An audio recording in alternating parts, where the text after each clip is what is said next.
Y bueno, para hablar sobre el impacto que ha tenido en niñas, niños y adolescentes la nueva normalidad post-pandemia, nos enlazamos vía telefónica con el maestro Daniel Martínez Sierra. Él es académico e investigador de la Escuela Nacional de Trabajo Social de la Universidad Nacional Autónoma de México. ¿Cómo estás, maestro? Muy buenos días. Gracias por tomarnos la llamada. Hola, ¿qué tal, Francisco? Muy buenos días. Aprovecho para saludar a todo tu auditorio. Gracias, un gusto saludarte, maestro. Dinos, por favor, ¿cuál ha sido el impacto desde tu punto de vista de esta nueva normalidad post-pandemia en niñas, niños y adolescentes? Ya muchas y muchos han regresado a clases presenciales al 100%, ya es mínimo el número de casos de que no han podido regresar por algunas cuestiones, pero bueno, los han sido complicados. ¿Cómo los ves?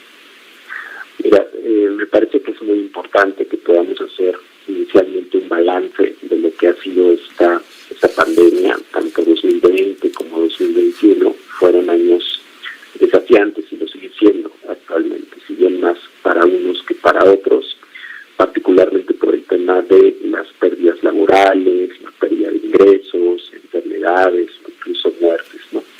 En el caso de niñas, niños y adolescentes y otros grupos de la población, vimos interrumpidos sus proyectos de vida.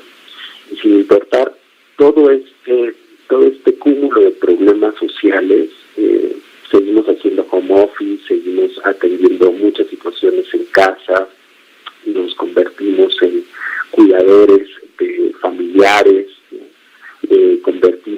nos convertimos en profesores incluso de los niños sin serlo, en el caso de las familias. Entonces nos vimos obligados a hacer un repliegue de lo público a lo privado, suspender estos encuentros cara a cara para volver a mirarnos o mirarnos más bien en la virtualidad. En un futuro, como lo estamos haciendo ahora, volvernos a reencontrar, como lo estamos haciendo con estas nuevas formas de relación, un poco basadas en lo híbrido, pero creo que a partir de la pandemia pudimos modificar mucho las formas de relacionarnos, lo que ya estaba instituido, incluso pues las funciones de las instituciones, se produjeron nuevas formas de organización y nuevas formas de participación.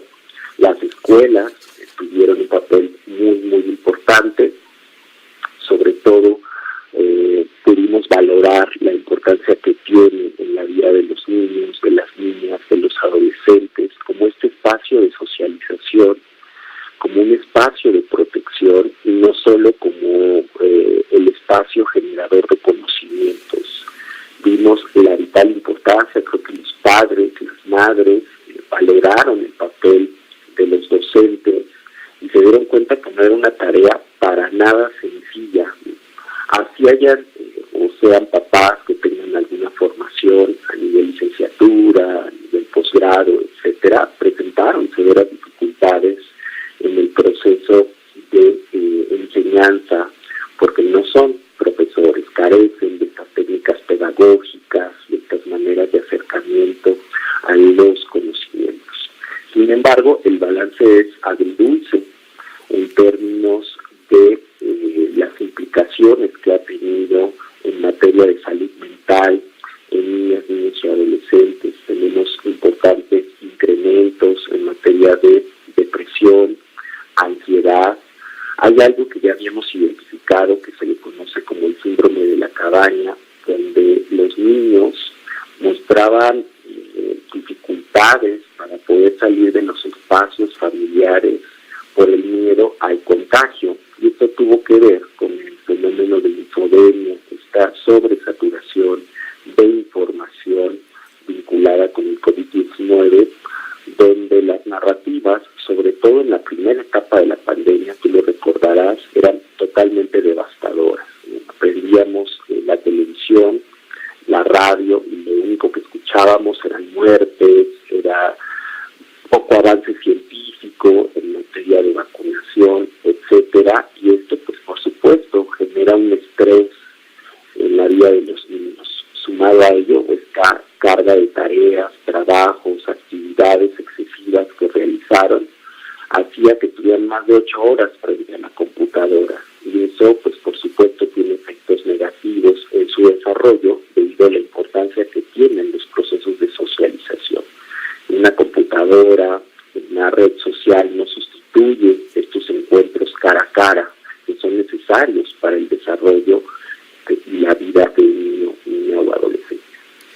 Sí, maestro, sin duda han sido tiempos complicados y justamente el regreso es lo que se ha estado complicando, también es de esperarse. ¿Qué es lo que tú nos recomendarías? ¿Qué es lo que nos recomiendan los especialistas para hacer frente a esto? Tomemos en cuenta también que hay muchas niñas, niños y adolescentes, como lo has venido comentando, que tuvieron COVID o que perdieron algún integrante de la familia a causa de la pandemia y como que cuesta todavía trabajo en tanto la concentración, de nuevo aprender a socializar con las y los compañeros, incluso también lo que puedan traer los docentes con todo esto de las cuestiones de ansiedad y los trastornos mentales que nos han afectado también. Sí, es muy importante colocar en el centro que los duelos no solo estuvieron vinculados con la pérdida de familiares, sino también, por supuesto, con la interrupción de los proyectos de vida. Regularmente la palabra duelo la asociamos con la pérdida o con la muerte, que por supuesto es muy, muy lamentable, y de muchos niños, niñas y adolescentes que sufrieron una situación de estas características, incluso, bueno, de las 300.000 muertes, ¿no?, de las más de 300.000 muertes de niñas, de adultos que contrajeron, en este caso, el COVID-19, muchos de ellos eran padres y eran madres, y esto coloca a muchas niñas, a muchos niños en una situación de orfandad. Sin embargo, todavía no tenemos los datos que nos permitan poder identificar la magnitud de la problemática. Hay datos generales, recordarás un estudio por parte de The Lance, donde se hablaba que México ocupaba el primer lugar dentro de los países que presentaban los mayores índices de niños, niños y adolescentes que se encontraban en situación de orfandad. Sin embargo, todavía no tenemos las particularidades, no tenemos un diagnóstico claro que nos permita poder identificar esas características que vayan más allá de estos datos generales para poder identificar las acciones, identificar las estrategias. Es decir, mientras no haya un diagnóstico pormenorizado, las medidas pues van a ser totalmente asistenciales y realmente no van a enfrentar la problemática social que estamos viviendo. Me parece que todavía los efectos colaterales no los alcanzamos a dimensionar. Hay algunas situaciones que ya se están empezando a reflejar, sin embargo, todavía la pandemia no ha terminado, los efectos colaterales todavía no se visibilizan, se habla incluso de una generación perdida debido a estos años de confinamiento que tiene severos impactos en el aprendizaje, en el desarrollo. Ahora imagínate un niño, una niña, un adolescente que se encuentra en una situación de orfandad. Los papás juegan un papel fundamental en el desarrollo físico, en el desarrollo intelectual de las niñas y de los niños.